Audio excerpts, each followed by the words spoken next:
বিগত 2 বছৰ পূৰ্বে হোৱা কোভিড পুনৰ বৃদ্ধি দিনক ধৰি কেইবাখন ৰাষ্ট্ৰত পুনৰ বৃদ্ধি পালে কোভিড। এই ৰাজ্যসমূহ হৈছে চীন আৰু জাপান। আকৌ লকডাউন, কোভিড ৰোগী চিকিৎসাৰ বাবে নাটনি চিকিৎসালয়। বিগ ব্ৰেকিং নিউজ, এই মুহূৰ্তত ৰাজ্যবাসীৰ লগতে ৰাজ্য ছাত্ৰ ছাত্ৰীৰ কৰোণ। বিগ ব্ৰেকিং নিউজ, অতিকৈ গুৰুত্বপূৰ্ণ খবৰ। কৰোণা ভাইৰাছে লৈছে এক ভয়াৱহ ৰূপ। কোভিড ৰোগী চিকিৎসাৰ বাবে নাটনি চিকিৎসালয়। নতুন বছৰৰ আৰম্ভণিতে হৈছে এক ভয়াৱহ খবৰ।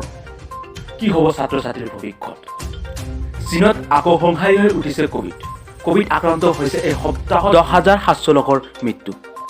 এই ভয়াৱহ ৰূপৰ ওপৰত লক্ষ্য ৰাখি ৰাজ্যবাসীৰ বাবে কি কয় অসমৰ মুখ্যমন্ত্ৰী ডক্টৰ হিমন্ত বিশ্ব শৰ্মাই।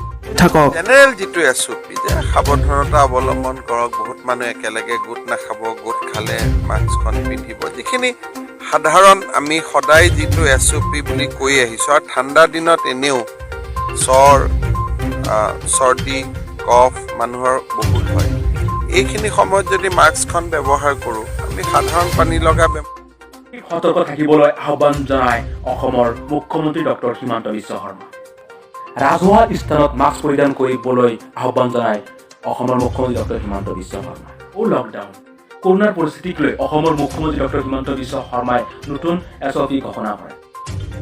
এফালে ৰাজ্যত কৰোণাৰ সংক্ৰমণ বৃদ্ধি আৰু আনফালে মেট্ৰিক আৰু হায়াৰ ছেকেণ্ডেৰী পৰীক্ষা। কি হ'ব ছাত্ৰ ছাত্ৰীৰ ভৱিষ্যত?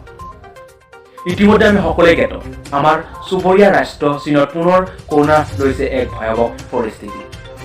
চীনত আকৌ সংঘাই হৈ উঠিছে কোভিডৰ আক্ৰান্ত হৈছে এই সপ্তাহত 10,700 লোকৰ মৃত্যু।